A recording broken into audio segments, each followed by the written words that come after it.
Dysart faced 24 shots against Notre Dame earlier in the year. In a 3-2 Irish win. It's game on here at Cary, North Carolina. The first of two semifinals here tonight. Notre Dame in the white and Duke in the blue. Already they get forward towards Engle.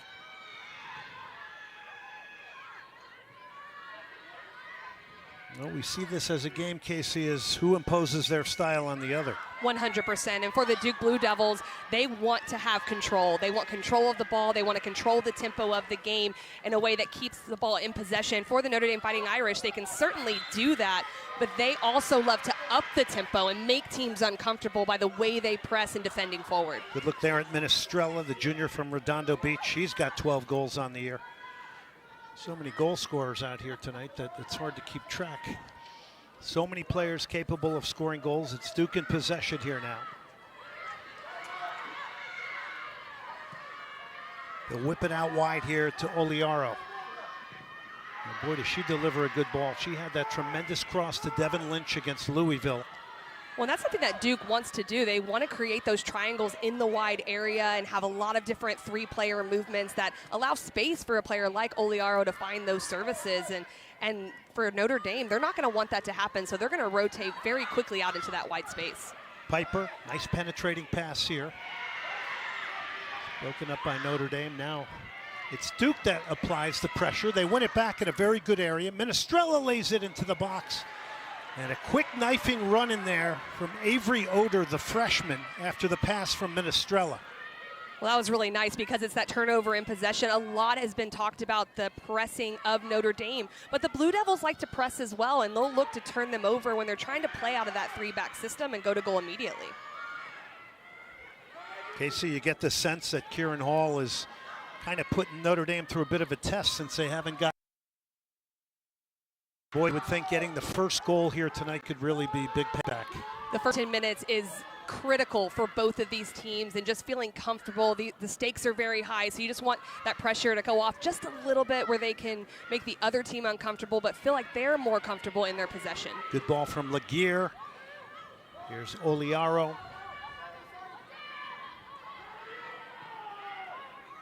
Plays in Rader. Rader plays into the box and the offside flag is up. But you gotta say, this is a good start here for Duke. Well, we so often see that from Kat Rader. She'll drop a little bit deeper into the half space in front of the back line, and Mia Minestrella just reads the runs off of her so well. It's just about getting that timing right in this moment, but a bright start for the Blue Devils.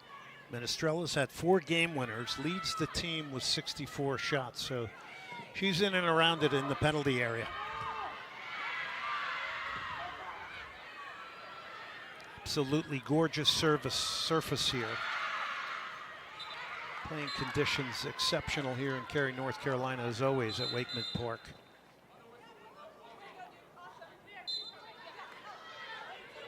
This field has seen a lot of national champions crowned and a lot of ACC championships crowned.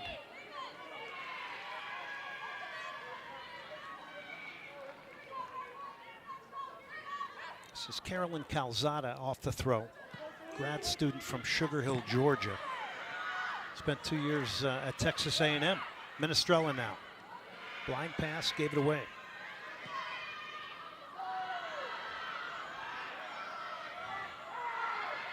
Good cover there from Daya King. That is something they're going to have to be careful with, Duke, because they want to disrupt Notre Dame early on in their possession phase, putting pressure on the back line, but there's that space behind for Izzy Engle that they'll have to deal with. Big ball over the top. That's going to skip right into the path almost.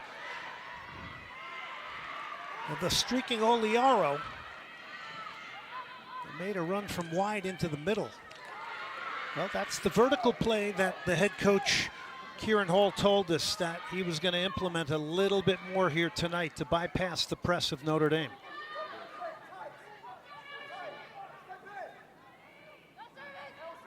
Oliaro back on her left foot, gets a decent looking cross in, headed away by Notre Dame. And they clear their lines for the moment here. Good start. If you want a little confidence through passing, well, Duke has got it. It is a bright start, and they're controlling the tempo of the game. Going vertical so often makes people think you're not controlling in possession, but it's actually just possession to penetrate if there's a purpose with it, and that's what Duke's doing. They're keeping those small passes, they're getting out of pressure, but when it's open and there's only the 3 center backs back for Notre Dame, they look to go long. Piper, the redshirt junior, Oliaro. Ball getting circulated beautifully here by the Blue Devils. They'll get it back. Crossing opportunity for Oliaro. Sets the table. Headed away by Notre Dame. There's a second ball.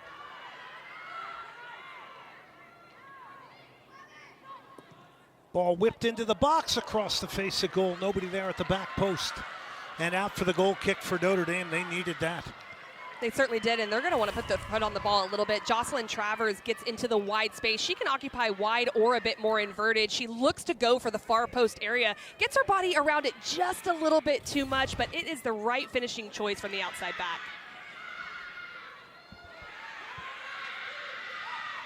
And it does look like right now, this press, this possession game from Duke really causing problems and maybe rattling the cages of Notre Dame a little bit here. Well, head coach Kieran Hall of Duke knows, as well as his team, that if you let them get a little higher up, they cause problems. Confident start, another cross. This one will balloon over everybody. Trying to run this one down now is Avery Oder, the freshman. Great step over, made space, gets a cross into the back post, picked off by Sonoma Kasika, the sophomore from St. Pete. This is really nice play in the outside channel by Avery Oder. She looks to isolate in the 1v1. Good technical execution to get past Roy, and then a great service across. Kasika does well to deal with it. Well, you and I did a game, the Duke North Carolina game, where she hit an absolute screamer from outside the box that had a tremendous amount of wow factor to it. Only a freshman. And one of the best celebrations as well.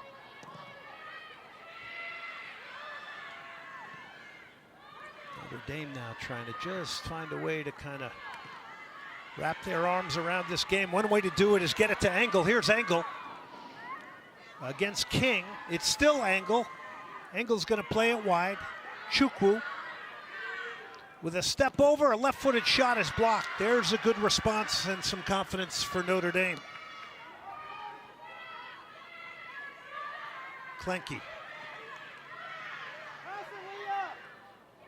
And I don't mind Klenke looking to go forward, but it might be a bit smarter just to recycle play there. They've had to deal with the pressure of the Duke Blue Devils a lot here in this first 8 minutes or so, but you always have those weapons up top in Chukwu and Engle, and you have to look in those transition moments to make sure you're organized defensively.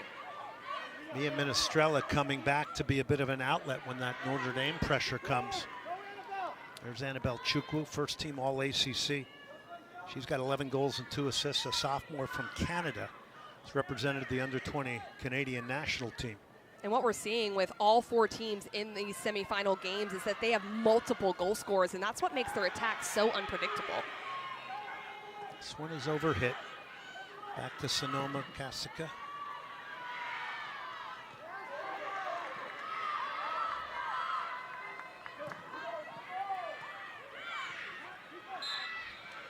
Tremendous amount of energy here to start this one tonight. First of 2 semifinals. You got Stanford and Virginia next.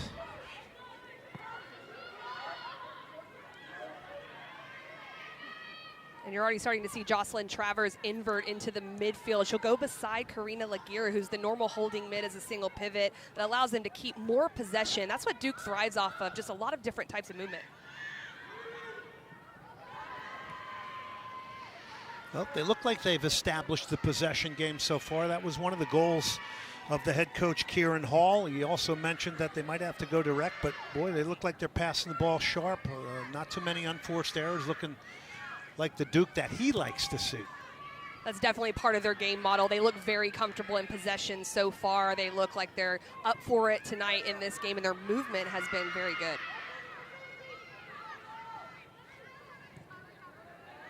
Tried to bring in Oder out wide. Daya King. Roller. 2 outstanding center backs. And the Irish win it back, and they find space to Annabelle Chukwu.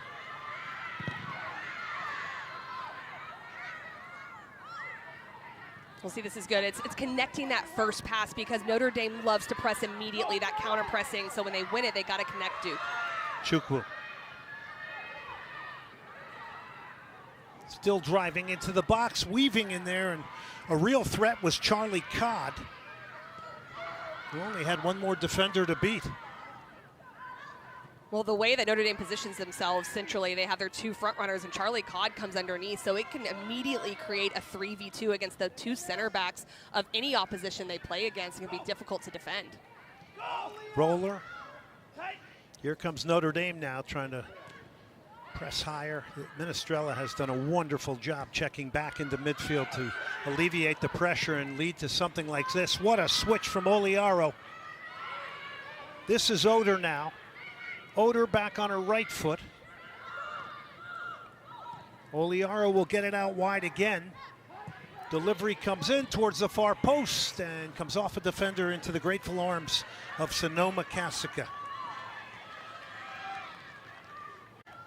We really are starting to see the three-player movements of Duke and what they do in the wide spaces, and that's something that Notre Dame's going to have to figure out. Do they commit their strong side center back to get into that area with the wing back? Do they bring a midfielder over? But right now, the overloads wide for Duke are working well.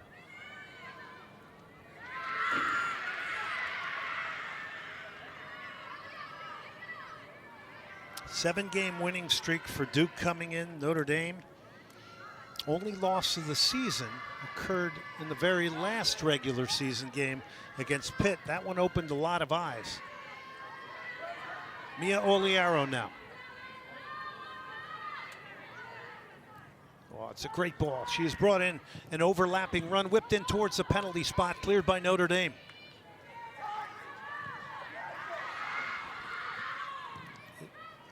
They are just hunting the ball in packs here, making it so difficult for Notre Dame. How much of this is just about Notre Dame getting out of this period of the game? It's a huge part of it because you do see the counter-pressing from Duke, and it's been great from them. It's another ball that's turned an entire defense towards the penalty spot. Great opportunity for Minestrella. Let's go back to Duke's last game. Well, so much of what the Duke Blue Devils do is the partnership between Minestrella and Kat Rader. They just continue to move. By their movement to extend the back line, it opens up this space in front of the midfield, allows Elle Piper to come in. They collapse, they find the wide area, and then you've got runners for Louisville that just cannot get back to defend the long ball service to the back post, and Lynch is able to finish. So all that type of movement, it vertically just allows the space in front, and that's where they're able to get that service off.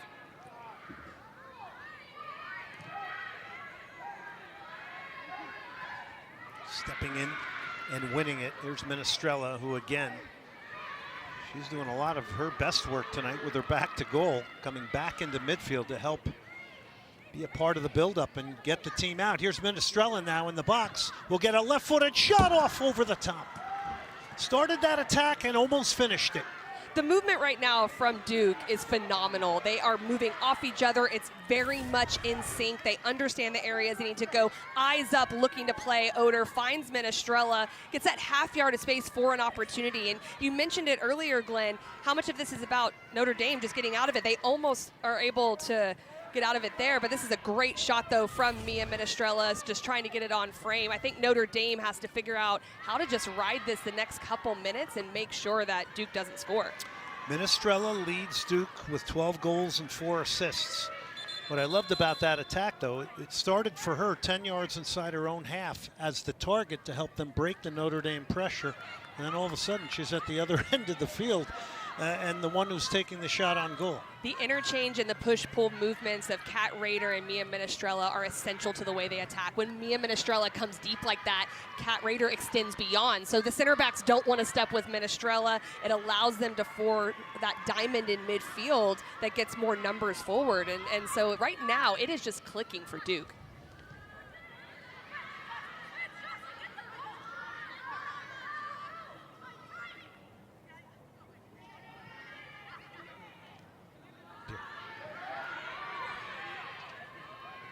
Charlie Codd now.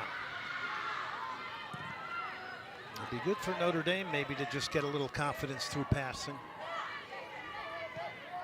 And I think that's smart, just to recycle play, get it around. And the wide areas are where they're going to want to look to play. That one just doesn't technically quite come to fruition there as Travers covers. But those wide areas to find the feet of Roy and Klinke will help them.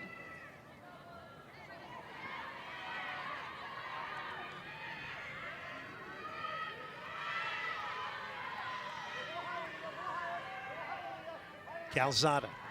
It's interesting because Nate Norman, the head coach of Notre Dame, said, I don't want too many passes at the back. I want that ball forward to where our goal-hungry strikers are. And you might not see a lot of holding of the ball between the two center backs of Notre Dame.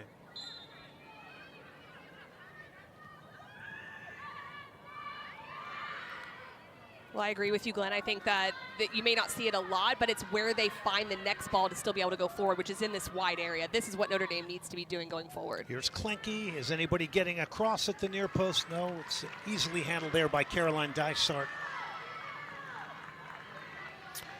ACC Championship season rolls on right here on the ACC Network and the all-new ESPN app. Stay with us tonight. We got women's soccer semifinals number 2. Tomorrow, field hockey championship game coverage begins 3 Eastern.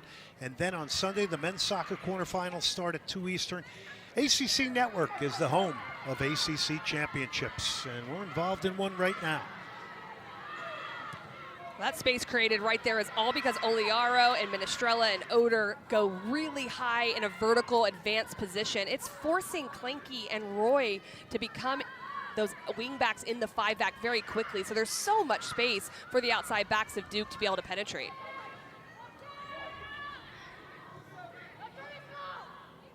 See, Travers tucked into midfield, had an outstanding game against Louisville. Cross will come into the box. Minestrella trying to get there and just palmed away by Kasica.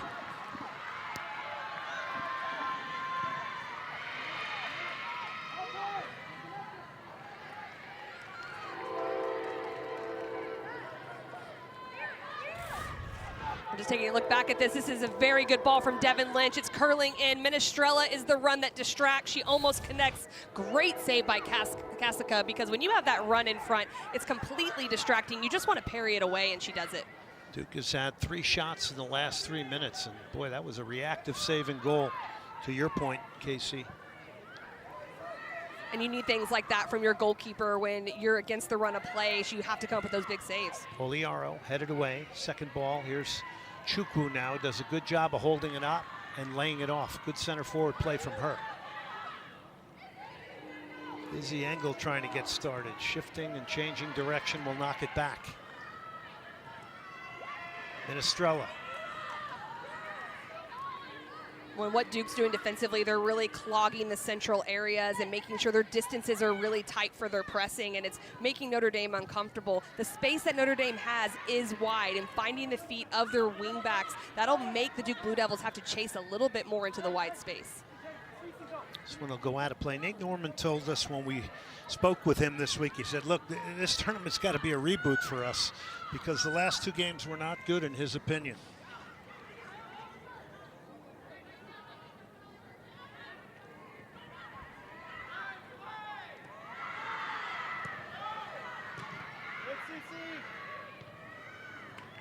And they've suffered some issues when it comes to depth with injuries from the beginning of the season to now.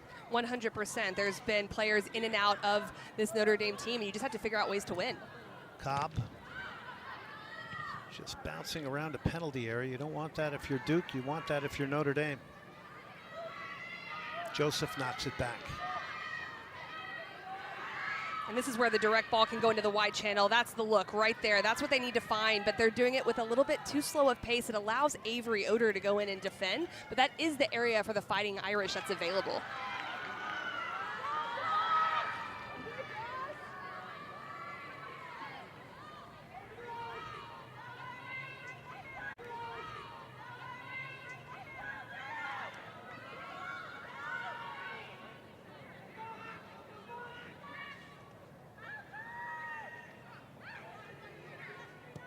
Just besieged by defenders, and now they'll get across, and Chukwu's the only target. It almost fell to her. skimming off the head of Roller.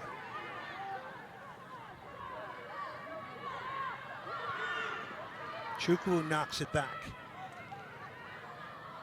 Klenke, that's a good looking cross, headed away again by Duke now.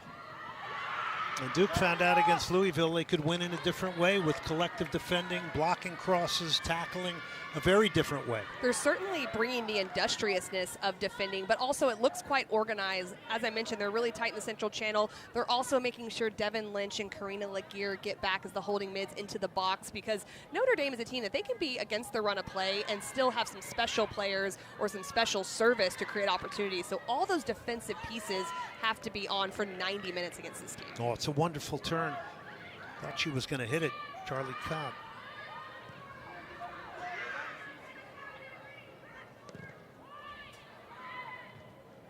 Codd will flick it on.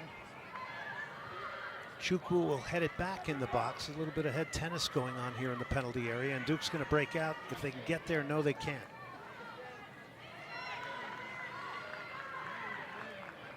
So now the Irish trying to up the tempo here a little bit. You and me were a little shocked when Nate Norman said those last two games that they tied and lost were frustrating, miserable, and then he finished it off with the pressing. Well, sometimes when you're continuing to win and you haven't experienced that, it can be really difficult. But it does teach you a lot about their team and being able to figure that out and coming out and working against it. Over the top, Engle's trying to get in there. We gave her the drum roll. Engle's rounded the keeper, shot off the side netting. And out for the goal kick, but there she was at the tip of the spear. The big-time goal scorer for Notre Dame was 17 goals, Izzy Engle. Well, it's great technical execution with this ball in behind. It has that little bit of backspin, so it does draw Dysart out, but it dies just enough for Engle. Probably need to take that first time. You give Dysart the ability to shut the angle. Travers is covering. It almost gets on frame, but Engle not able to get her body around it. Number 4 in Division I. Can score them in all kinds of ways. Good in the air, as a threat behind defenses, can get turned and finish. He's got it all as a striker. And there's the commitment of Duke to defend and keep it all on one side. That's where Notre Dame has to find that other side, but in possession. And right now, Duke, if they want to control, they certainly have it, but they've got to keep an eye on Izzy Engle as she continues to look to go forward. Piper tried to hit the corner flag, getting Oliara moving, but the second ball is won back by Duke. Here's Piper again.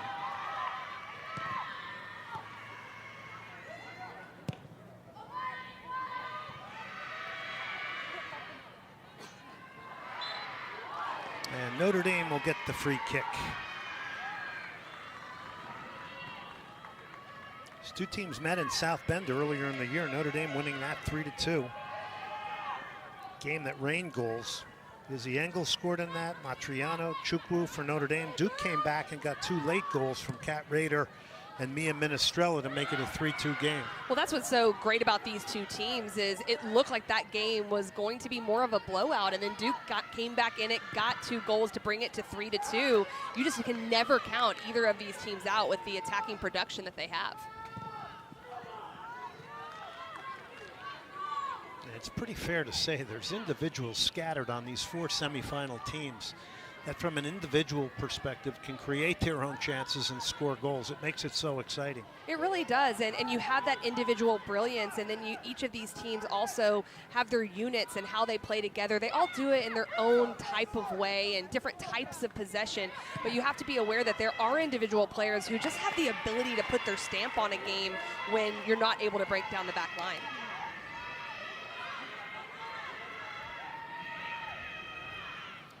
Just saw a quick look at Mia Oliaro. She's got 10 assists on this season. Charlie Codd won it back, is going to let fly. It's off the mark and out for the goal kick.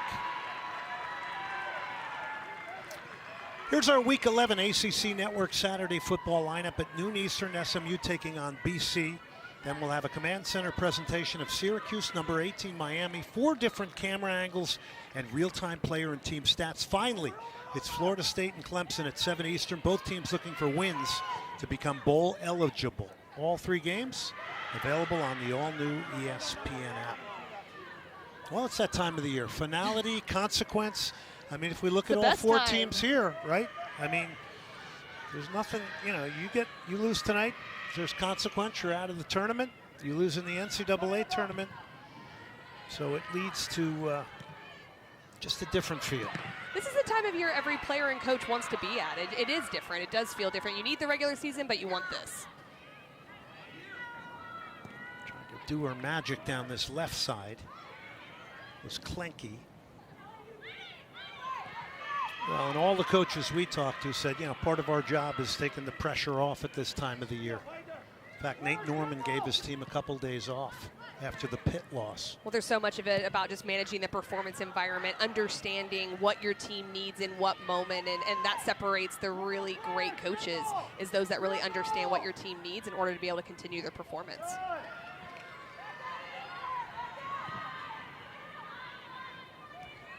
Space out wide here. Driven in cross, and a good one. Speared out of there by Roller. Driven right back in again. And Duke repels it. Is there a chance in transition here? And Minestrella wisely holds it up. Didn't have any targets in front of the ball to play to.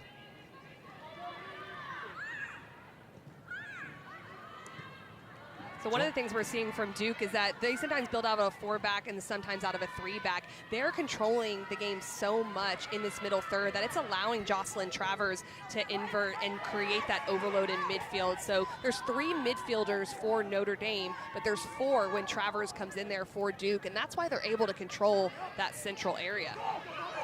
Now, is it important for them in their best of times here in the first half to produce a goal? 100%, Glenn, because they've been playing so well, but ultimately if it doesn't turn into production, it'll be some wasted opportunities, and Notre Dame will still feel like they have life in the game. Charlie Codd, number 9 on the ball. Oh, it's a beautifully weighted pass. It's Engle to make it 1 for Notre Dame. Rounds the keeper. Oh, they can't clear it. Into the back of the net it goes, and just like that, in a game that Duke is dominating, Izzy Engle has scored for the Irish.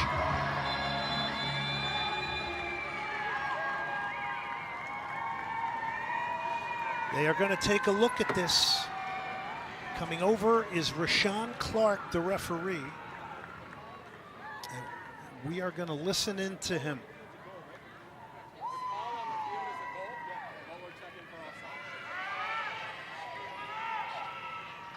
They're checking for offside. We heard that. Hey, Rashawn, can you hear me? Hey, Kevin. Hey. Goal on the field is a goal. We're going to check for offside. So all right. We can give you left 18. Yep. So this is what we see. And you want to see the... Okay, so what we need is the tight camera on the kick point. Let's get that first. Perfect. Right there. All right, now can I get a wider view to see where the second to last offender is? Yep. Can we zoom in on that? Absolutely. Road and 1010 Road in Southern White County in April of 1968. There is no offside there. To identify the victim. The call on the field is confirmed. Goal.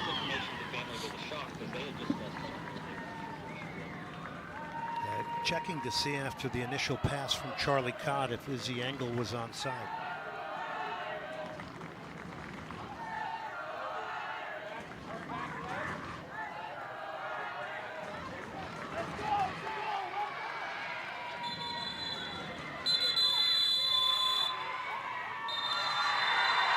It's a good goal for Notre Dame and Izzy Engle.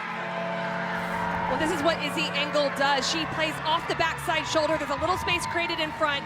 Charlie Codd plays that first time. If she doesn't play that on the first time, Izzy Engle would most likely be offside. She understands that she's coming from inside to out. She feeds her into this space, uses the deception to get that commitment from Dysart to go down. Once she does go down, just know she has to get it on frame. The recovering player in Cameron Roller does her best, but with her body position, just not able to clear it. So on a night like tonight, you're getting dominated by Duke. You are looking for that moment, that singular play, and of course you get it from your star striker, Izzy Engle, and this is the type of goal that can bring confidence back to a team. It certainly can, and that goal doesn't take away anything from Duke and how they started this game. They're playing exceptionally well, but the best teams in postseason play can withstand that type of pressure, team's best efforts, and then have that magical player that can come up in big moments, even when they haven't touched the ball very much. And that's exactly what Izzy Engle does for Notre Dame. Credit to Charlie Codd, because she's been buzzing all over midfield. She's been playing the most penetrating passes and beautifully weighted pass. She plays in that half space right underneath Izzy Engle and Annabelle Chukwu, and when they test the line vertically, she goes into that area that's vacated as the center backs have to drop and really facilitates play. There she is again. She picked out Chukwu, who was one pass away from it to Engle.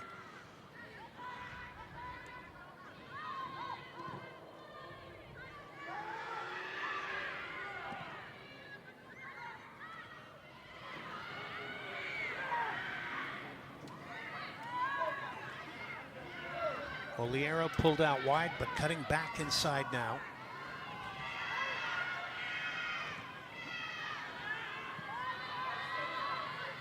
Things were going according to plan. This is good by Duke, though. They just need to start to complete some passes. When you give up a goal like that after starting so well, it can be really hard to get back into the game. But they've adapted well. They're starting to complete passes and look to go forward. 27th minute goal from Izzy Engle.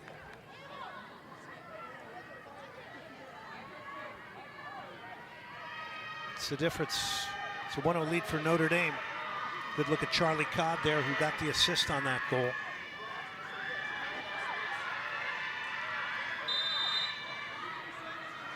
It's a free kick here. Devin Lynch to take it.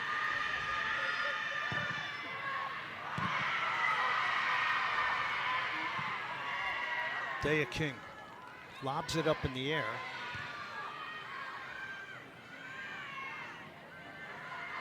Duke try to get it down. Oliero's tucking in a little bit now. Well, it's good organization behind the ball from Duke because it allows them a couple passages of play. Because they have players organized underneath the ball, they can reestablish their possession a little bit higher and force Notre Dame to defend. And this gets tricky because Notre Dame's got real threats vertically in transition here if they're defending They deep. certainly do. And Izzy Engle, though, is being called back to really defend, especially when they get pinned into their own end. So they have no one high right now. I think for Notre Dame, I'd put someone high on those front two and try to look for that vertical option. So it changes here now for both teams, and depth definitely is an issue.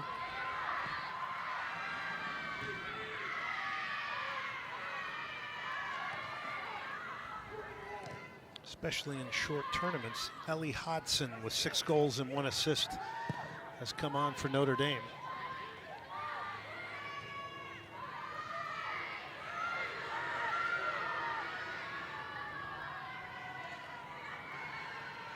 Codd helps it on. Morgan Roy now will go back. Lily Joseph. And they play away from pressure nicely.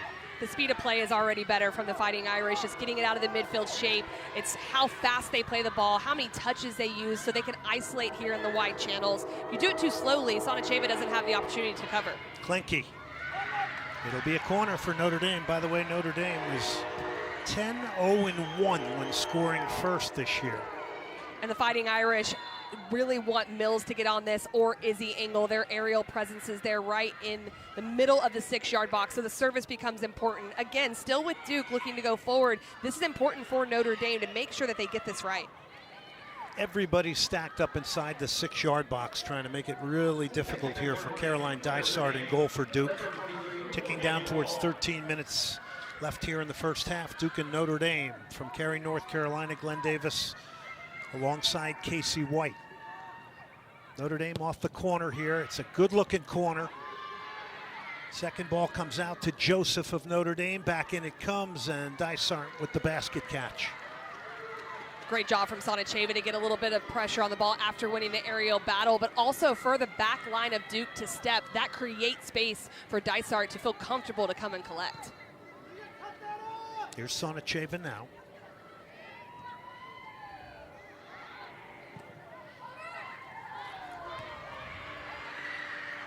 It's headed away by Abby Mills.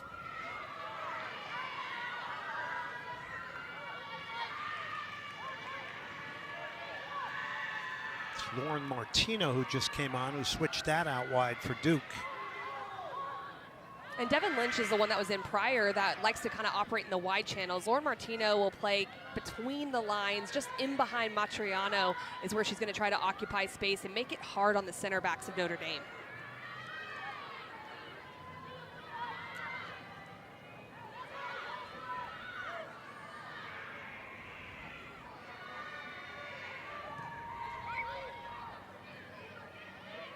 Julia Sonacheva. 2 goals and 5 assists from San Jose, California. It's been her freshman year at UCLA. She played 39 minutes in the 1-0 win over Louisville. This one's going to be overhit out for the goal kick.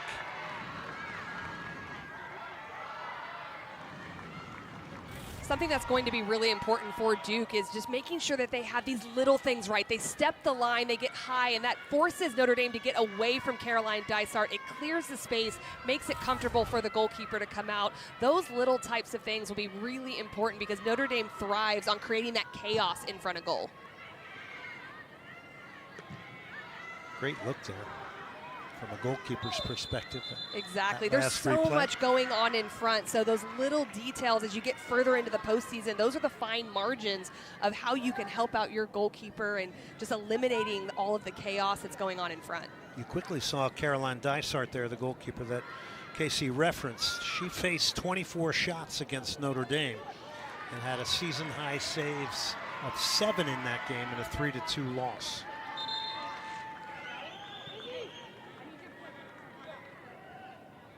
Saturday morning, 10 Eastern, the ACC Huddle crew will be at UVA in Charlottesville to get you ready for another full day of football. 2-hour pregame show, game previews, expert analysis, featured stories.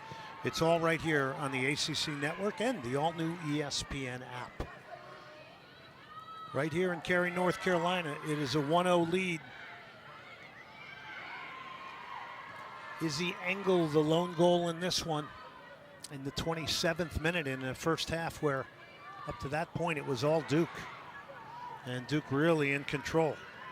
Well, that's what Notre Dame needed in that moment, was just Izzy Engle looking for not a lot of moments to get in behind, but the proper moment to go on the backside shoulder, force players to chase her. That's when she's at her best, is when she can get into that full speed going at back lines.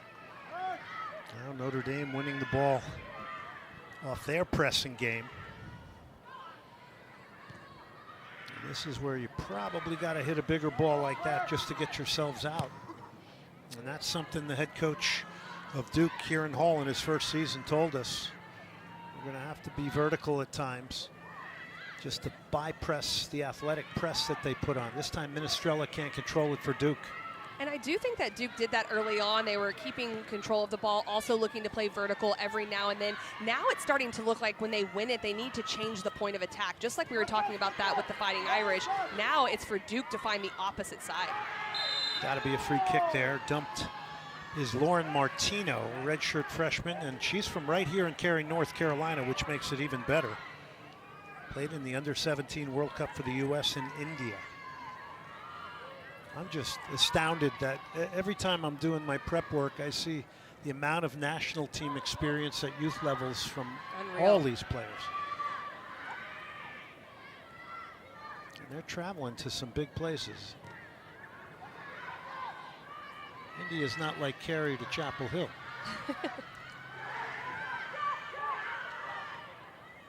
Good counter pressing there from Sonacheva to win it back. And with both of these teams, sometimes you don't win the ball back just on the first effort. It takes waves of pressure. So it might be the second or third wave of pressure where you can make someone technically uncomfortable. Ball comes into the box, headed away. And then just cleared out of there. Notre Dame, incredibly athletic, and they've gotten their star on the score sheet here tonight, Izzy Engle. They came into this tournament off a draw to Wake Forest and a loss to Pitt, so there was, some real interesting thought around how they would come into this tournament. Where would they regain their confidence? Well, they did after that Izzy Engle goal. Sonacheva with a good look and cross, headed away by Notre Dame. Well done by Mills there, because Kasika didn't seem to have called that in that moment, so you can't let that fall to chance. You just got to go for it. Really good aerial battle there from your center back. Daya King back to Roller. Roller, the junior, King, the freshman. Another one that's played for the U17 U.S. national team. Sonacheva now squares it back towards the top of the 18, and it's just cleared.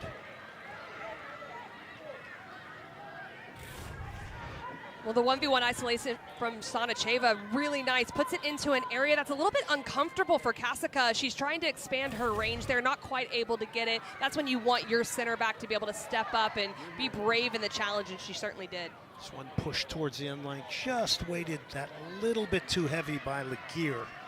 The idea was good.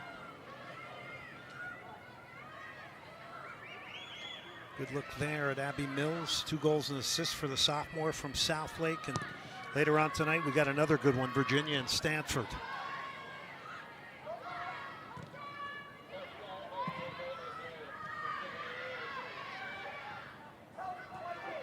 Duke cutting off passing lanes, winning the ball back here, in complete control for the moment here as we tick down towards 6 minutes left here in the first half.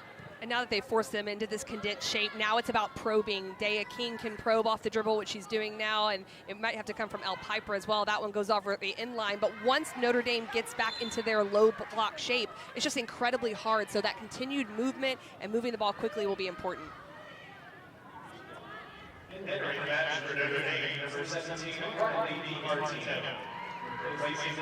So Riley DiMartino in for Notre Dame. Lily Joseph will take a break. DiMartino's a sophomore from Potomac, Maryland.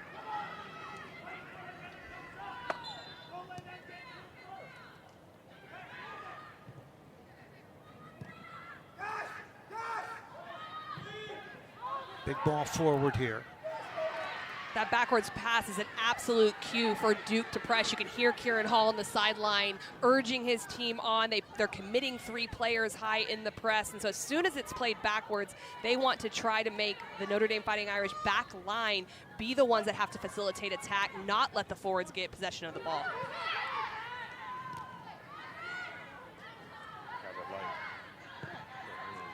Charlie Codd with a big switch. This is Morgan Roy. She's isolated one-on-one and decides to knock it back and maintain possession here for Notre Dame. Maybe a good choice. I think it was smart. There were a lot of players back for Duke, and so not many runners in the box to be able to create an advantage. They switch it now to Klenke. 2 wingers getting very involved here in the latter stages.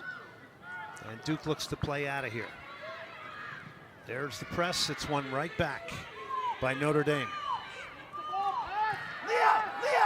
There's a real commitment from Matriano in midfield for the Fighting Irish to get to one side, make sure that there's no ability to play out and switch the point of attack. It's what you need from your holding midfielder, is to be able to condense the space, especially when you play a high pressing system like Notre Dame does.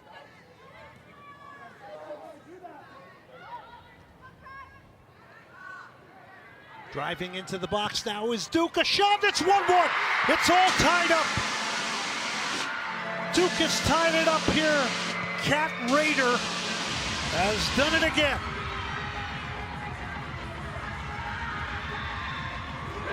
Definitely don't count Duke out. They have had a very good first half.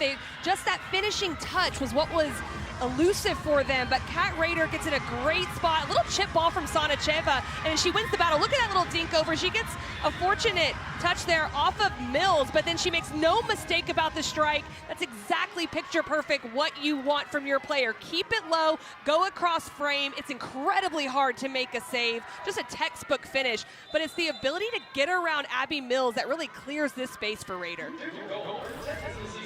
Yeah, Mills had a chance to break that up. Rader gets in behind. It is 1-1 now. It's game on. And what a story Kat Rader is. Had a serious ankle injury. Had to relearn how to walk last year. It was so bad. And now she's back in such a key part of Duke and the plans of head coach Kieran Hall. Never easy to come back from a big injury, but she is in incredible form this year.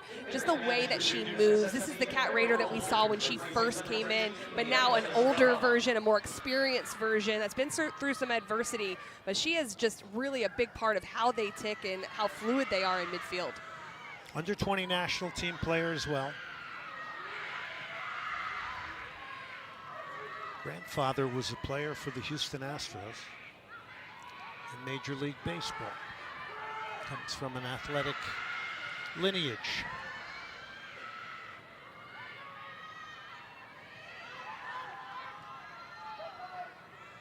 Here's Duke now. We've wrestled back momentum here in the first half. They'll get another good-looking cross in. Headed away by Mills.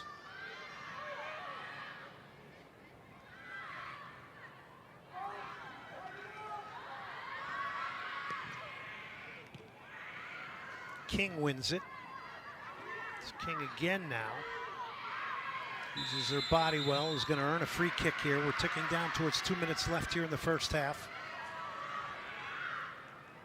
2025 Ally ACC Women's Soccer Championship. This is semi-final number 1 tonight. Glenn Davis and Casey White. We have seen 2 goals in this one.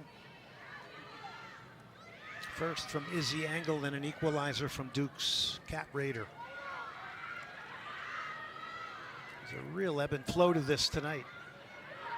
And here's a long range hit off the crossbar. Cutting inside was Avery Oder again, who's always a long-range threat, the freshman. Well, you and I had front row seats to her goal against North Carolina from distance, and she does such a great job to operate in that wide area and always be a threat centrally when needed. Rader again out wide now, puts her foot on it, knocks it back. This is Piper. Nice diagonal run, they try to pick it out.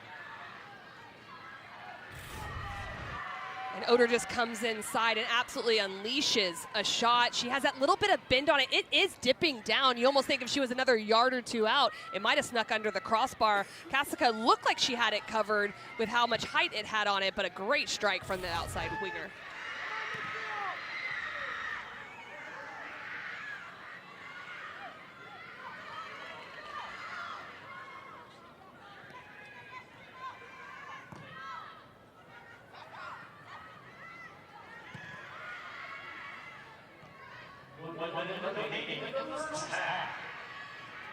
Good defending there and good work from Abby Mills. Duke trying to press here. There's not much time left here in the first half now as we're under a minute.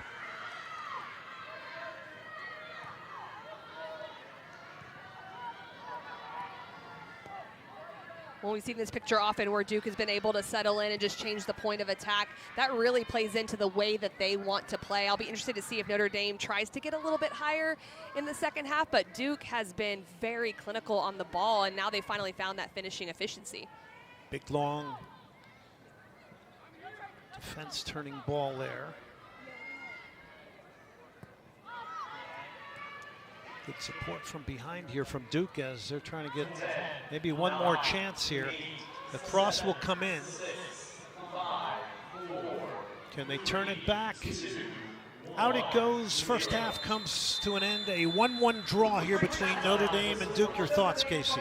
Well, Duke started very quickly. They looked to control and possession. What I like about this game is that both teams are playing the way that we've come accustomed to seeing them play when they're at their best. Both looking to press really high and looking to put pressure on, and I think it's about just that finishing efficiency in the final third. And it's a big 45 minutes if you want to advance to Sunday's final at 12 to get the winner of either Stanford or Virginia. Game on here in the second half as Duke will drive it forward here. Just getting volleyed back and forth here. Seeing more in the college game, people just knocking the ball forward to get a territorial advantage. Chukwu trying to run through everybody, comes back to Avery Oder now. She hit the crossbar in the first half. That's a bad ball. It's one back here by Notre Dame.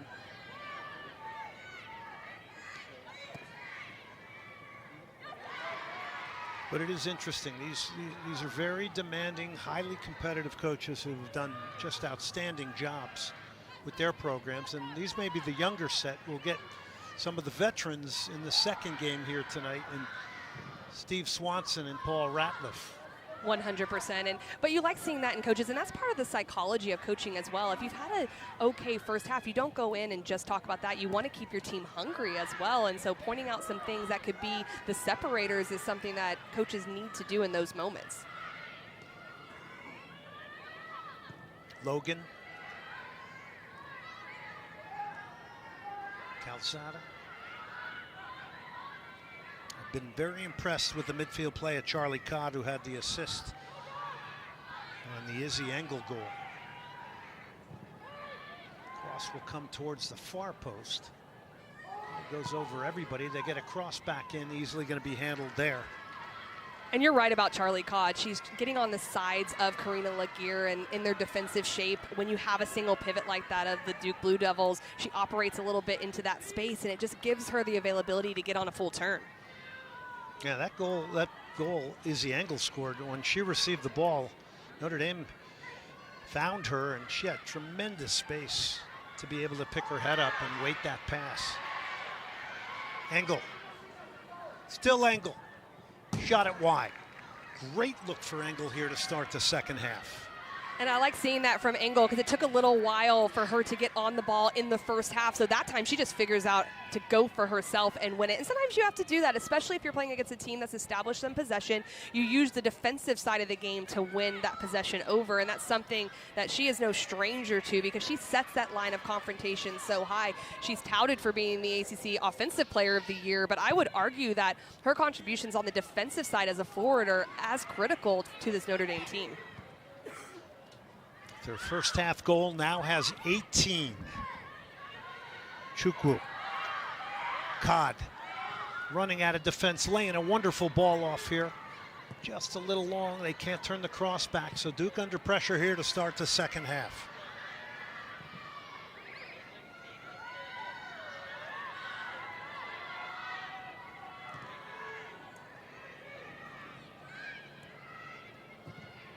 It's a nice whipped in cross. It's over the head of Engle.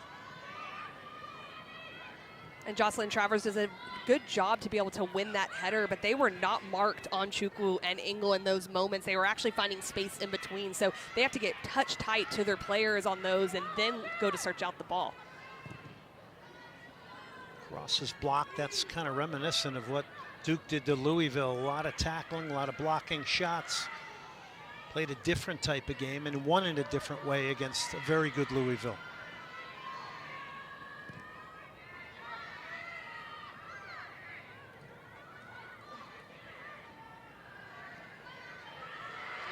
Free kick, Notre Dame.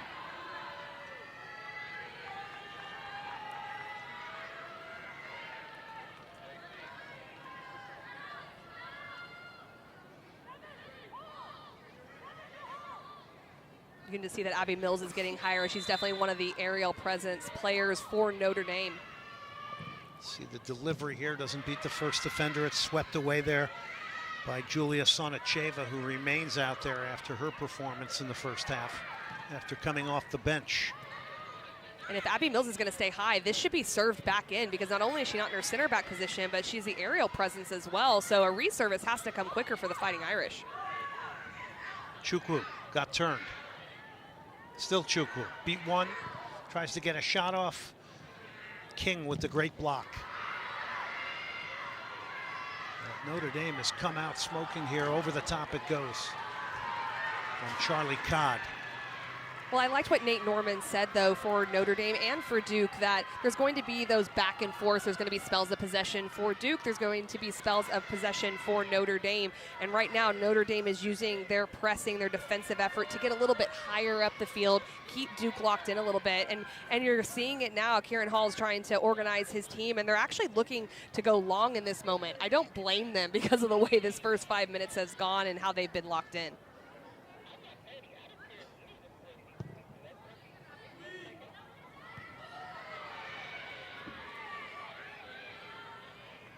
Spinning, turning, playing away from pressure. Lainey Matriano, excellent on the ball, a senior from Willoughby, Ohio.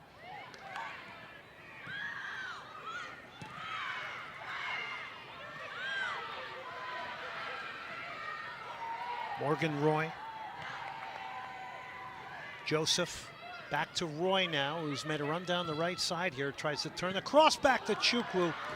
And there's a block there from Roller as Chukwu is trying to steer that shot on target. Good build up there and a good chance for Notre Dame. And this comes off counter-pressing moments. Duke gives up the ball too easily. Then they reward Morgan Roy in the wide channel. Chukwu with the volley going off the defender out for a corner kick.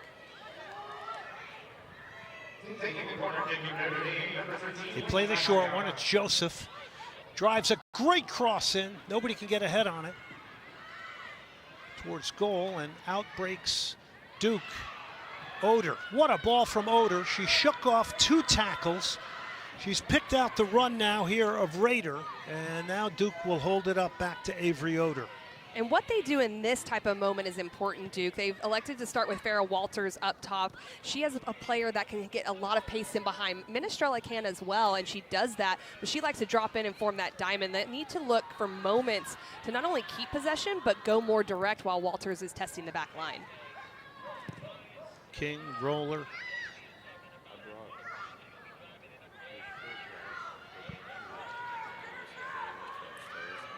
Turning back, it's Piper still.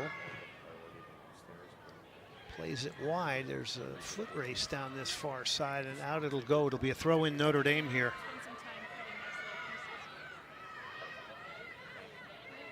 Those teams in the first half only using 3 substitutes. And most of them came with about 15 minutes left in the half. Oder, who's a long-range threat, which Notre Dame realizes.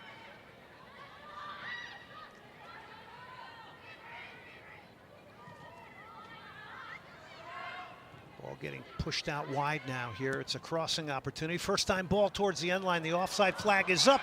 There's a second goal, but there is an offside flag up. And the goal will not stand. Well, this entire spell of play for the Duke Blue Devils is really nice. They elect to be able to recycle play and the build-up. They get numbers into the box, but the offside call does go. So Rashawn Clark, the head referee, is going to take a look at this. And they're looking to reward Devin Lynch in behind. They will look right when that ball is left, because Morgan Roy on the backside would be the furthest back defender for Notre Dame, but it'll be about when the player distributing off that right side lets go of the ball into Devin Lynch's run. The ball on the field is offside on the first pass before the assist. That's not my goal. What does goal mean? Hey, Kevin. So Rashawn Clark is going to take a look at this. It's obviously a pretty pivotal moment, but that flag from the linesman came up very quickly. Rashawn Clark has got 2 lineswomen, Jennifer Dumaine and Cecilia Chavez.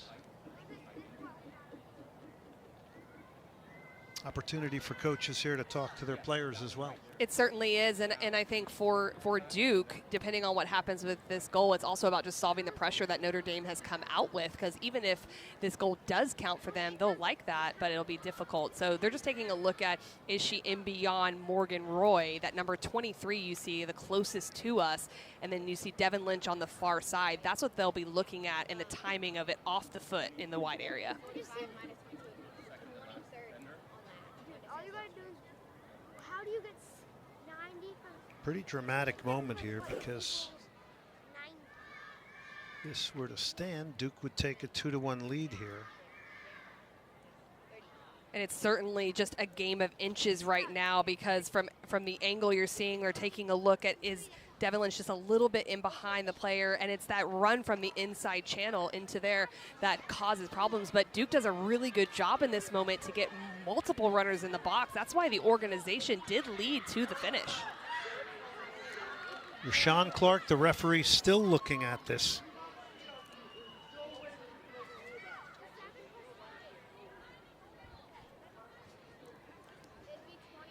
It's a goal from Avery Oder.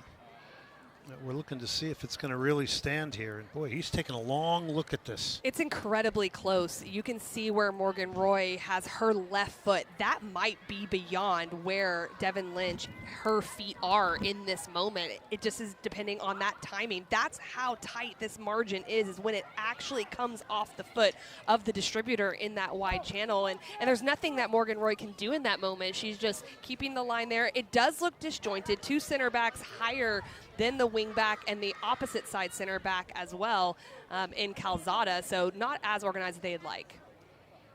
Oh, here we go. Rashawn Clark is explaining it to Duke head coach Kieran Hall, and now he's going over to explain it to Nate Norman.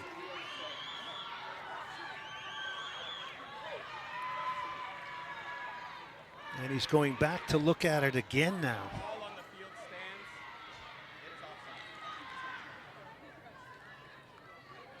Okay, the call is offside.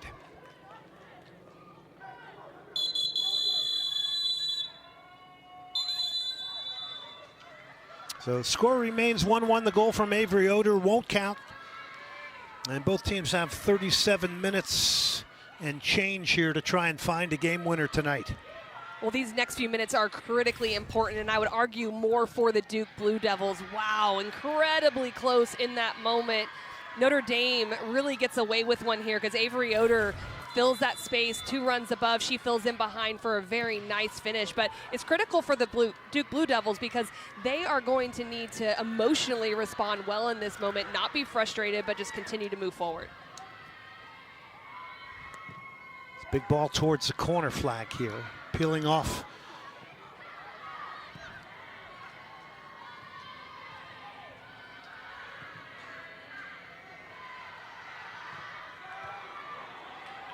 Boy, one pass away from it towards Engle. It's headed away by Dea King, and Duke will just clear it.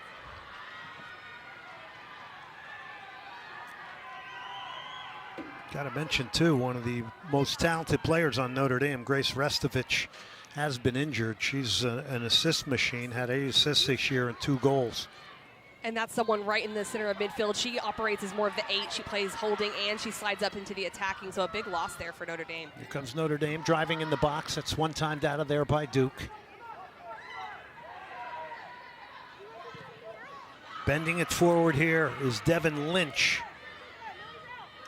And the Irish will have to concede the throw in there from Abby Mills. So Duke will make changes. Mia Minestrella will come back on. And Mia Oliaro. 10 assists for Oliaro. You would call her a playmaker from a wide position, but she's capable of coming inside. Back-to-back seasons with 10-plus assists. Well, her distribution is great and definitely helps her in those assist categories, but also she understands how to occupy space and the movement that the way that Duke attacks makes them have to go, and she does a great job with that, and she just sees things with her vision as well that she's able to deliver. 13 assists for her last year. She's on 10 this year.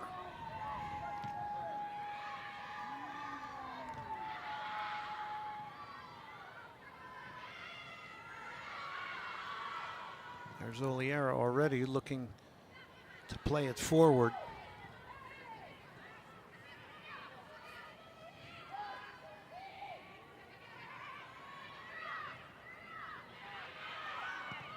Well, and that's where there could possibly be a change of point for the Duke Blue Devils. They're winning the ball back immediately, and it's coming from that inside channel. I think that we saw it on the goal that was just called back, that run between the wing back and the outside center back of Notre Dame. That's a space where the Blue Devils can look to take advantage. There's Devin Lynch. Nice switch of play. Duke with a nice 1-2, top of the box, driving into the box, getting a shot off, just not able to get the power on it after a great sequence here to bring in the run of Elle Piper. Well, the reason this happens is because they're able to play with really nice combination. It's the movement of Minestrella up. Minestrella makes that diagonal run, so it draws Abby Mills across. Luckily for Notre Dame, there's enough recovering players to put pressure on Piper's shot.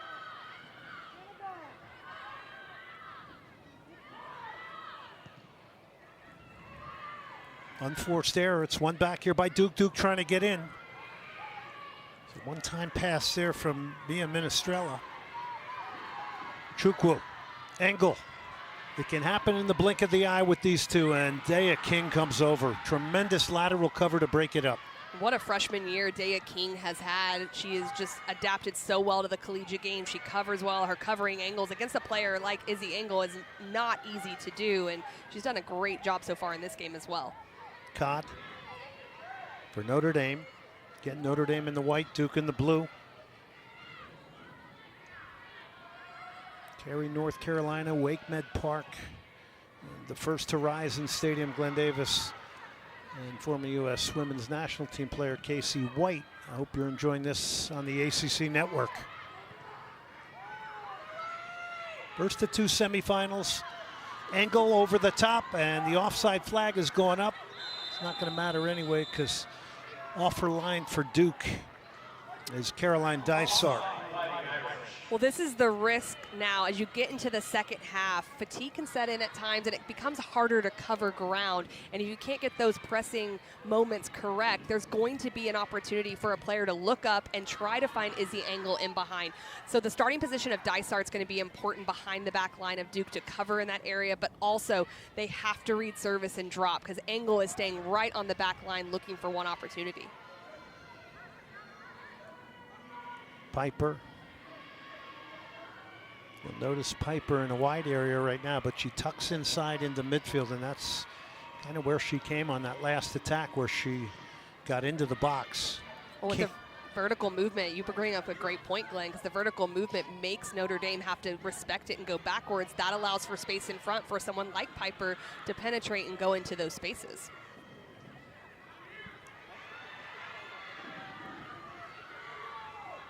There's Piper again now.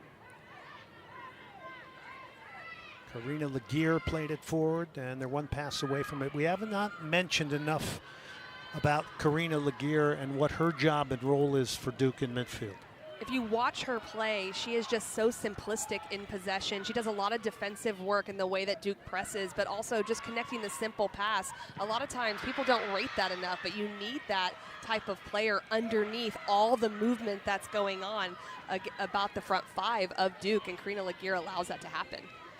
Protects the two center backs as well. She's been excellent, very dependable, and kind of a fulcrum and balancer in that midfield from Cooper City, Florida. And she's a senior. Big switch and a wonderful ball there from Lily Joseph. Driving forward now is Notre Dame. They tried to hit the feet of Engle. It's broken up.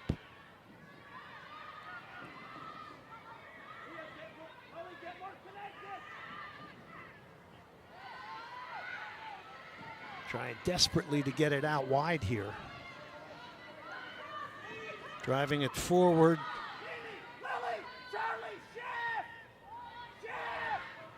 Lynch now.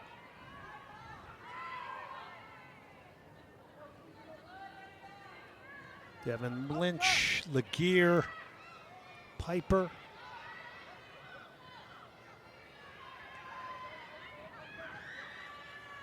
Oliaro now trying to get a cross off. Does to the near post. Nobody getting across the face of goalkeeper Sonoma Kasika. Well, the Blue Devils do a good job of breaking the initial pressure of Notre Dame, and you can see all 11 players are defending in their final third. Eventually, Oliaro just wants to go forward and go towards goal. Her hip's going the wrong direction. It's very hard to wrap your leg around that ball and get it there, but someone has to make that near post run. Turnover. Duke has won it. Trying to get her feet set. Couldn't do it. It's Lynch now. Lynch will get it wide. It's a driven in cross and a good one, and it's repelled and side-footed away by Notre Dame. But a piece of whipped-in delivery there coming from Minestrella.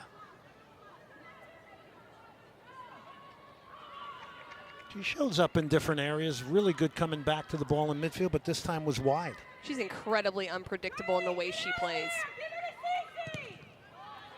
What I love about her is she is that person that's always going to look to slip behind the back line and go vertical, but because she's so comfortable in drifting wide and drifting low, a defender's nightmare is watching her because they don't know if they should step with her or stay in the back line because there's additional movement off of her. Travers, Oder, top of the box. Laguerre plays it in the box. Playing in small spaces here is Duke now, and they'll widen it out here to Lynch. Lynch will get a first-time crossing. Not a bad ball. The header's off the mark, out for the goal kick. Good look there at Mia Minestrella. 12 goals, 4 assists on the year. A junior from Redondo Beach, California. 64 shots coming into this game with 29 of them on goal. So basically 50% in around the target almost. And Virginia and Stanford will be our second game tonight. Duke continuing to press. That's the ball out though right there. Very good decision, but Travers stepping and pressing. And what we're starting to see is that Duke's backs aren't pressing quite as much as the front unit. And so now they're starting to create those gaps in the area. So they all have to go together at once. Otherwise, they're going to have to come back into more of a mid-block defensively. Chukwu tried to chest it down to Joseph. Joseph made a bad ball a good one, somehow won it. Great work from her. Duke trying to get around the ball.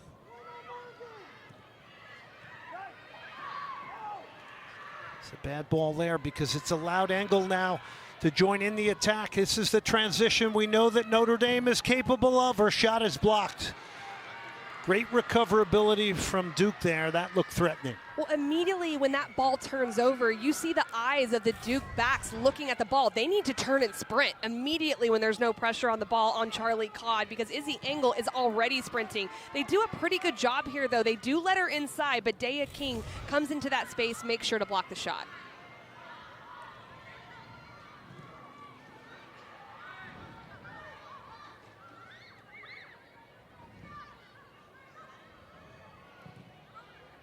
Margins are slim here. Two very well-matched teams, and all four of these teams have been exceptional this year.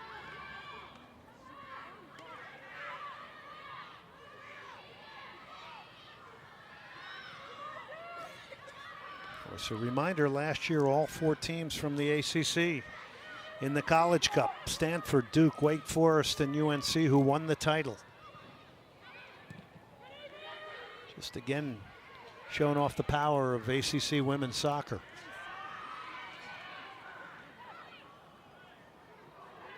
Great commitment from Codd there. Duke really has to stop turning over the ball right in this middle third. That's where they're getting life, Notre Dame. Engle cuts it back on a dime, chops it beautifully.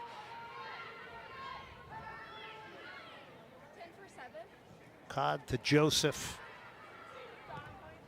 Notre Dame getting set to make a change and bring on Ellie Hodson.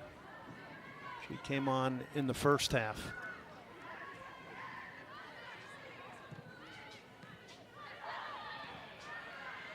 Right now, from a territorial perspective here, Notre Dame's really kind of keeping Duke in their own half of the field. Nobody picking up the runner. Here's a shot, and it's off the crossbar. Chukwu. Shot is blocked. Oh, it came right to Engle, who hit the crossbar. And she doesn't make contact on that, facing goal. Notre Dame with the best chance here of the second half. And they're just continuing to imprint themselves on this game, and it really caught everyone by surprise, but they're starting to win this territorial battle against the Duke Blue Devils, just keeping the ball a little bit more. Conceding space is Duke, and they're taking advantage, Notre Dame. Big switch, it's not going to get there. Side-footed away by Duke, but Notre Dame now starting to flex their muscles a little bit here.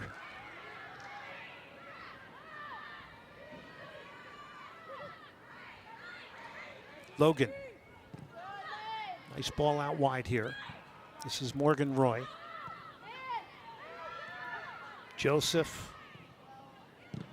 Trying to whip it in there was Lainey Matriano. Well, something we're seeing is that Roy and Klinke are getting on the ball more in the wide areas. It's because Chukwu and Engle are pinning the center back, so it makes Jocelyn Travers feel like she has to stay connected, and same thing for Elle Piper off the right side. That allows the wingbacks of Roy and Klinke to get on the ball and be able to serve balls in, and they're definitely seeing that happen. Oder, Daya King. King goes all the way back to Dysart. Making a lot of passes in front of a Notre Dame team that can press. Let's go back to the Engle opportunity.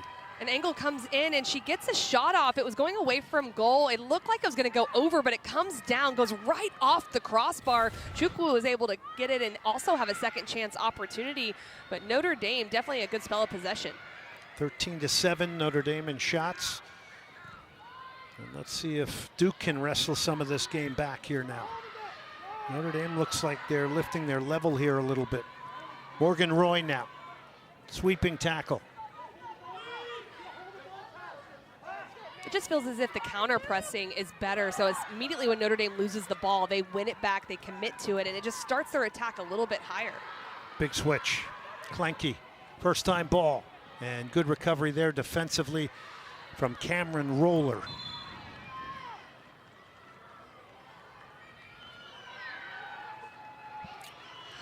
We're looking way ahead at our ACC Network men's basketball doubleheader for next Friday. Duke hosting Sycamores of Indiana State at 7 Eastern, and number 25 North Carolina hosting North Carolina Central at the Dean Smith Center. Both games also available on the all-new ESPN app.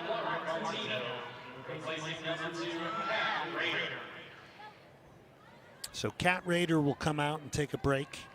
The goal scorer for Duke.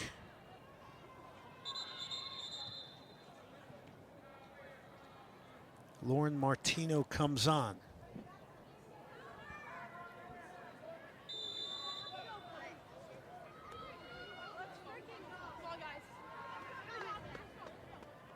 Charlie Codd off the throw.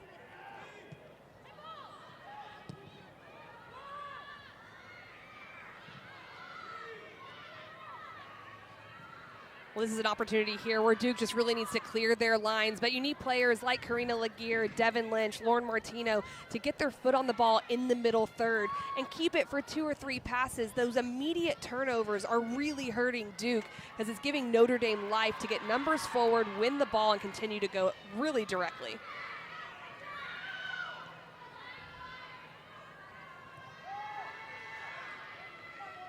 Still trying to get out of their half of the field.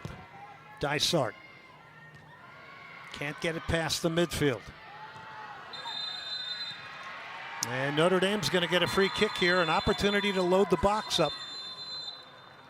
And what really needs to happen in that moment, Jocelyn Travers is a little bit hesitant to step to the wing back. She needs to go. Even if the 2 front runners pin the center backs of Duke, you've got Elle Piper on the opposite side that can tuck in and create support. You've got Karina Laguerre in front. So giving the green light to her to step and press can eliminate some of these opportunities. Lily Joseph stands over it for Notre Dame. There's a cluster of players at the back post. Joseph to deliver. Goes in the box, it's still loose, and toe poked away for the moment. Shot is blocked after a hit there from Notre Dame and Clanky. And Duke will drive it up the line. They're really having a hard time getting out here. They're getting suffocated. They certainly are, and they're just upping their game, Notre Dame, and just the intensity with which they're pressing, the way they're reading play. Charlie Codd right there. As soon as the ball was won by Dea King, she's already moving to win the second ball. Roy again in the box. Codd will get a shot off, took a deflection and handled cleanly by goalkeeper Caroline Dysart. This is the Notre Dame approach we were talking about before the game and early in this first half as well that we expected to see. Now we're starting to see it. They thrive on taking teams out of their rhythm, and they're finally starting to do that with Duke, where Duke looks uncomfortable in possession.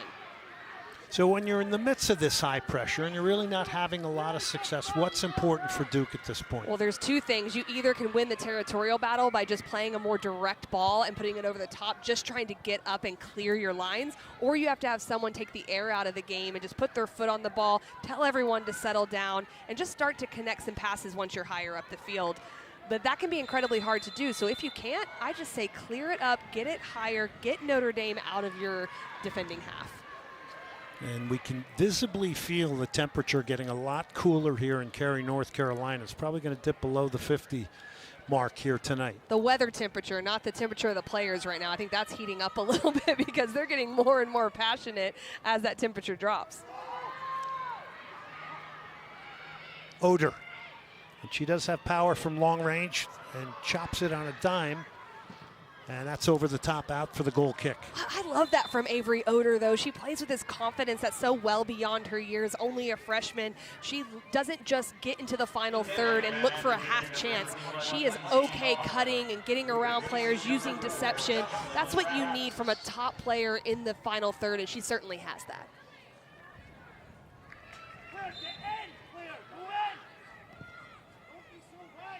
Now, Duke is going to try to keep Notre Dame in their half of the field and flip the switch here a little bit.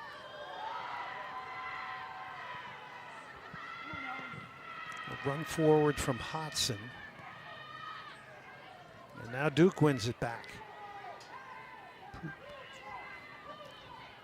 Well, this is the territorial battle we were talking about. Cassica tried to play into the wide spaces a bit more direct over the pressure, but Duke's able to get forward. A foul is called in this moment as Martino goes down. This is an opportunity here for Duke to just take their time. They have been a little bit rattled, so I'd say they need to settle here, make sure that they get the right person on the service. Martino gets in, Codd commits, and just comes from behind.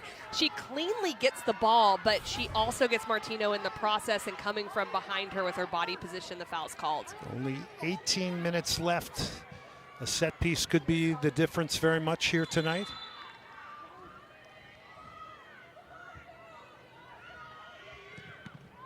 Delivery is blocked by Joseph.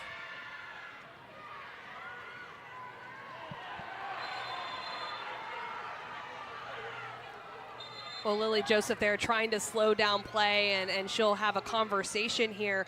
But if we look at what we saw from Charlie Codd, the commitment to the tackle, Joseph as well here getting in front and causing problems for Duke to slow down play. There's an intensity with the Fighting Irish right now. They're trying to imprint their attitude on the game, and it's a great attitude. I love how they're competing in these moments. Yeah, they look more engaged. Julia Sonacheva just came on. Out goes Avery Oder. Duke will get the throw in here.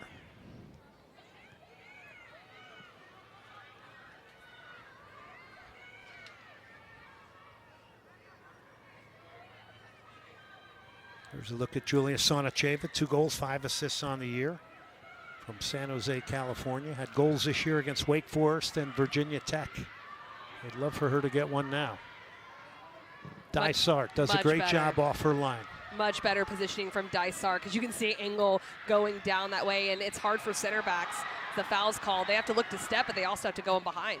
And you get the sense in the stadium now that the urgency for both teams is being brought up a notch or two. Here is Engle, gets a shot off, and that goes wide. She is always dangerous when she gets on the ball. Izzy Engle scored in the first half, 18 goals and 6 assists on the season. Engle's looking to imprint herself on this game even more as it goes on. Notre Dame is definitely the team that's pushing the tempo a little bit. They want to play those set pieces quickly, and usually why you do that is because you know you have players like an Engle up top, and when Duke is not in their defensive shape, you want her in a 1v1 isolation.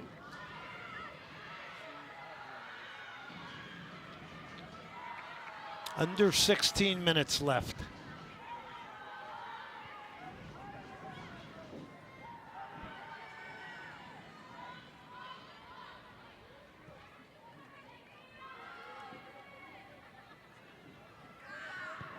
Dysart almost getting out of there with a little flick there was Mia Oliaro.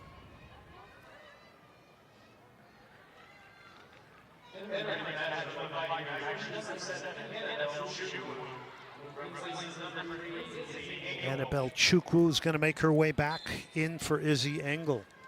And there's just a bit of a rotation that's going on with the front runners for Notre Dame and for head coach Nate Norman. It's just keeping them being able to go with high intensity. When you're pressing the way that Notre Dame is, it can be incredibly fatiguing. And so just continuing to rotate them to keep the style of play and the tempo high. Yeah, what's the design behind that? Because they play together very well. They and certainly now you're do. bringing them in kind of solitary. Well, I think he'll want to finish with both of them on the field. So Hodgson's in right now with Chukwu. She'll most likely go out for Engle. Comes Duke into the box. Oliaro, Lynch, Oh, it's a great ball if they can get back on side. They're going to try to turn it back. It's lashed across the face of goal. No offside flag was up.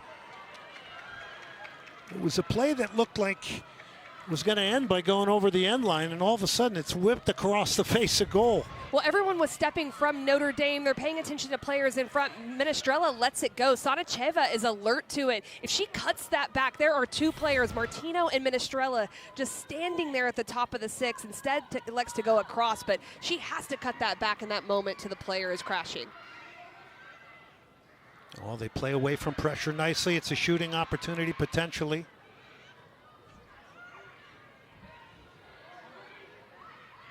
It was Coughlin who's come into the game. Oliaro. Long diagonal towards the back post. Is there a second ball for a Duke player? Duke has won it back. Shooting opportunity, not enough on it. A chance there for the great holding midfielder, Karina Laguerre. Just elects to go for more precision than power in that moment. You just want to step through and strike it, try to get it on frame. Martino does a good job of setting her up. Enough pressure from the Fighting Irish, though, to get something in front, because there's a lot of traffic for Casca to have to keep an eye on that and make the save.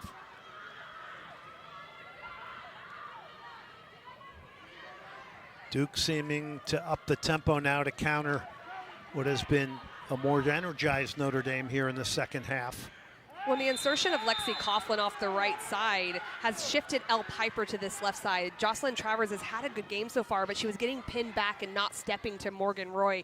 Now Elle Piper on the near side channel can step and put them more under pressure, and we're starting to see that. Great time of the year. ACC championship season will roll on right here on the ACC network and the all-new ESPN app. Stay with us tonight. Women's soccer semifinals number 2 coming up. Stanford and Virginia. And tomorrow, the field hockey championship. And then we move on Sunday, the men's soccer quarterfinals, 2 Eastern. ACC Network is the home of ACC championships.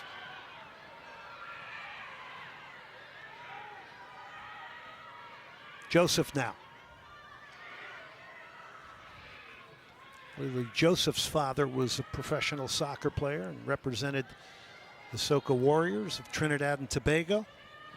We're seeing so much more of that too. So many parents, student athletes, as we see all of these talented players come through. It's just fun to see.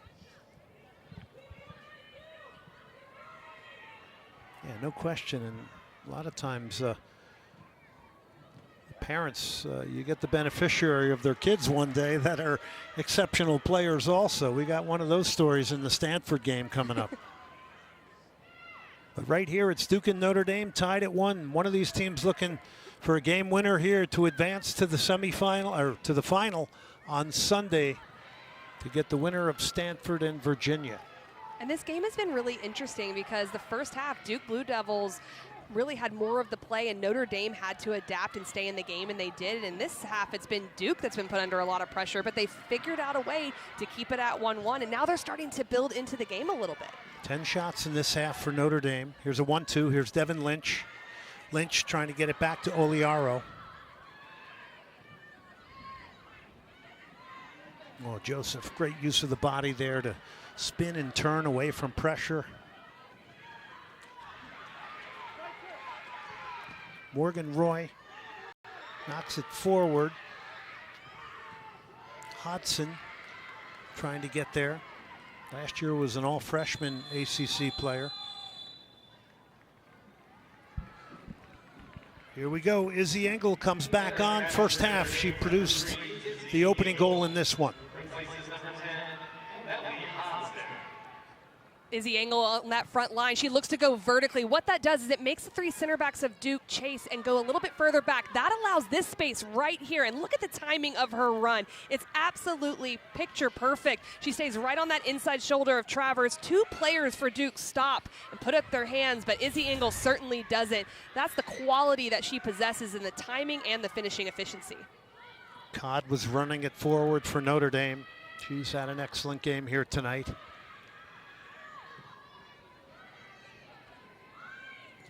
Logan Clare. And it went out of play. Notre Dame bench doesn't like that call. They were trying to bring in Morgan Roy down the side here.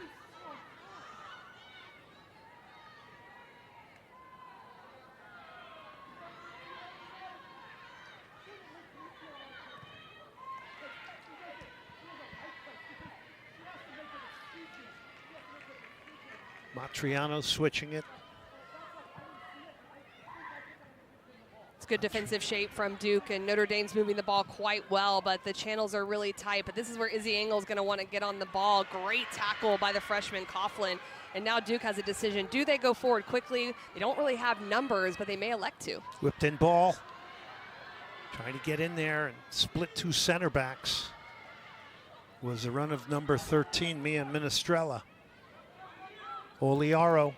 Cross took a deflection. It's going to be a corner here for Duke and an opportunity to load the box up here. I like Oliaro's decision to save that. She could have easily let it go out for a throw-in, but her on the ball and her distribution, you want that if you're a Duke fan or a Duke Blue Devil, and then she earns the corner kick off of it. You get the sense if it's one here in the next 8 or so minutes, it could very well be a set piece. First corner of the game here for Duke. And it's a good looking ball to the back post. Oh, it's saved. And a big one. Sonoma Kasika comes up big in goal for Notre Dame. Play is not over here. Laguerre getting in there. Sonacheva's cross is blocked. But what a chance for the Duke Blue Devils to score here with under or in and around 8 minutes left. Well, Sonacheva just gets on the inside of Chukwu, and then she reads it as Chukwu tries to recover. What a save from Kasika. She heads that down, Sonacheva, but Kasika is able to get down low to the ground, make an incredible save. Under 8 minutes left. Ball comes in again. Cleared by Joseph.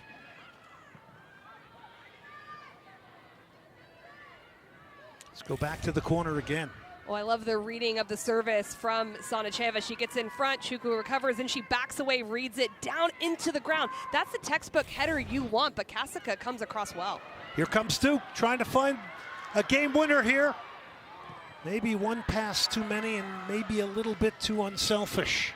It can be incredibly hard because Duke's so comfortable in possession. They love the combination play, but if you're Lauren Martino in that moment, you have to unleash a shot. Not only for that moment, but for what that tells the Fighting Irish is next time I'm here, I may unleash it, then I can combine and play. There's more unpredictability that comes from it. Daya King now for Duke. Under 7 minutes. It remains tied in regulation. It's on to 2 10-minute periods with the golden goal in effect. And if it's still tied, it's on to penalty kicks, which is how Virginia got past Florida State.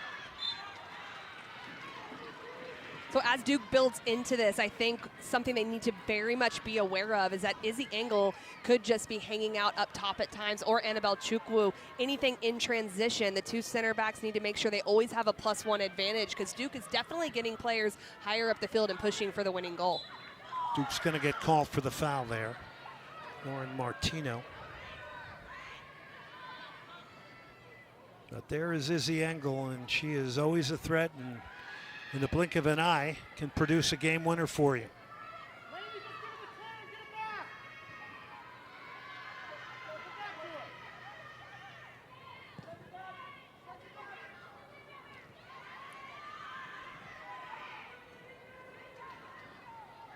Sonacheva got stripped by Engle. Engle's got Chukwu to her right. She's going to get her to her feet.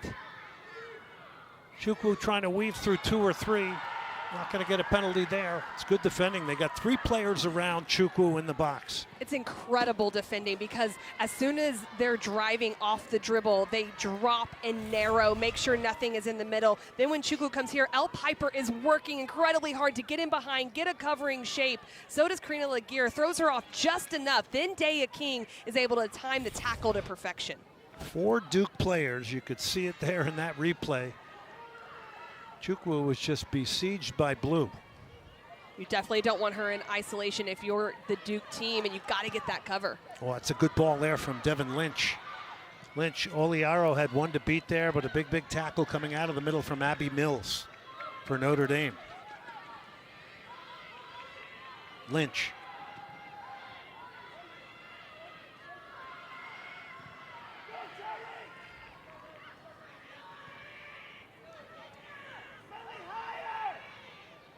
To the end line, Duke. They've got a chance to get it over. It does come over. It's headed away. There's a second ball. Ball is still loose. They try to flick it on. And it can't get past Sonoma Kasika.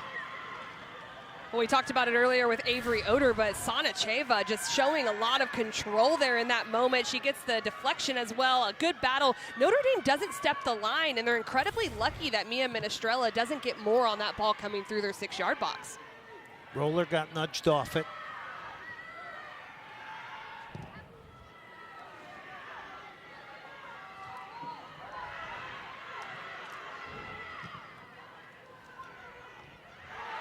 Part of this may be about sheer will here now.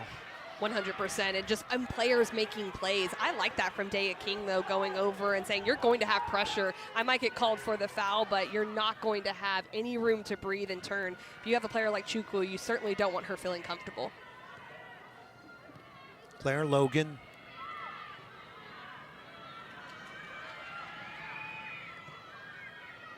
Notre Dame in possession here with clock ticking down towards being under 3 minutes left.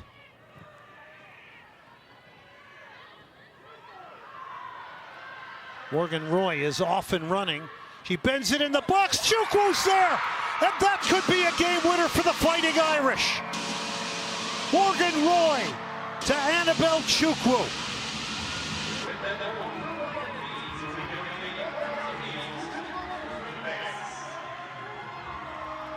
Well, again, it's finding the space in the wide area is what works for Notre Dame in this moment. Morgan Roy has really come into her own in this second half. Elle Piper commits. I like the commitment to try to step, but Roy realizes it, uses her first touch, get behind, and then this little ball in. Perfectly timed run. Both Engle and Chukwu are going. She fights off the defending of Piper and just dinks it into behind that area. That's a nightmare for opposition back line when they're running towards their own goal, and a great finisher's touch from Chukwu. I like the fact that you pointed out Morgan Roy. She's had a very good game here tonight, and of course they've supplied her a lot with the ball. The reason Notre Dame, among other things as well, has come more into this game is they are finding Klenke and Roy in the wide areas. That's so much of how they attack. They're true wingbacks. They can defend in the back line of 5, but they also have the athletic ability and engine to get forward. What I also liked, though, from Roy was she had the vision to know to play where Chukwu was going to be, not where she was, and that's what allows Chukwu to get there for the finish. Well, referee Richone Clark taking a look at this one again.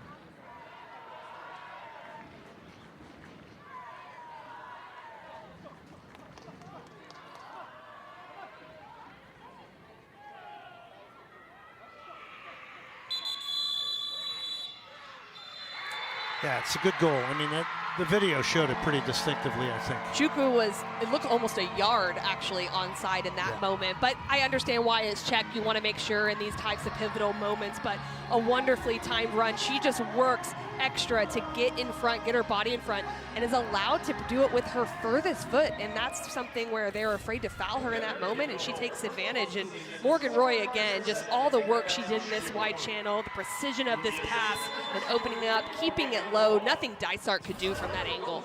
So Duke's got to get it forward here. They got less than 3 minutes here to try to find an equalizer. Annabelle Chukwu, for the moment, her name is in lights here, with the goal that has put Notre Dame up 2-1, and of course they get both their goals from their big-time strikers, Izzy Engle and Annabelle Chukwu. Duke now frenzied to get forward here. Laguerre, she's gotten it wide. Here's a rip shot off the post. What a hit. Almost producing a tying goal was the Duke Blue Devils.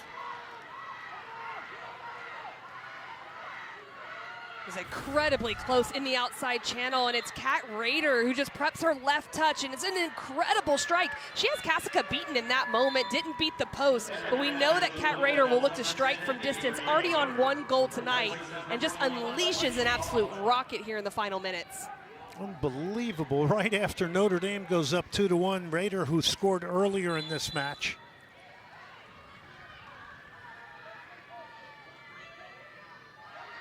Joseph just knocks it forward here. Under 2 minutes left.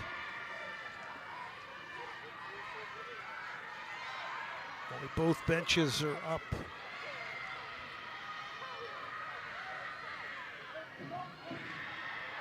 Charlie Codd with a big win here. She's going to run it to the corner flag.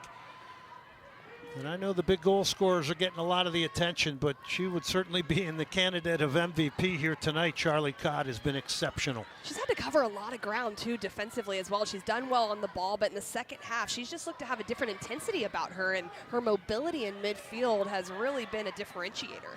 Had the assist on the first Izzy Engle goal as well. We're under a minute left here in Cary, North Carolina in this first semifinal of the 2025 Alley ACC Women's Soccer Championship.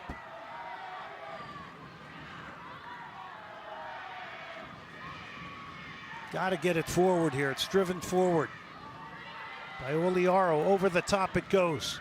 Sonacheva chasing after it. It's going to be a throw in for Duke here. 30 seconds left. Joseph with a big win for Notre Dame. She just bends it towards the corner flag. Forces Dysart to come off her line. Headed away by Joseph again. 15 seconds left. Time running out on Duke here. That's going to do it.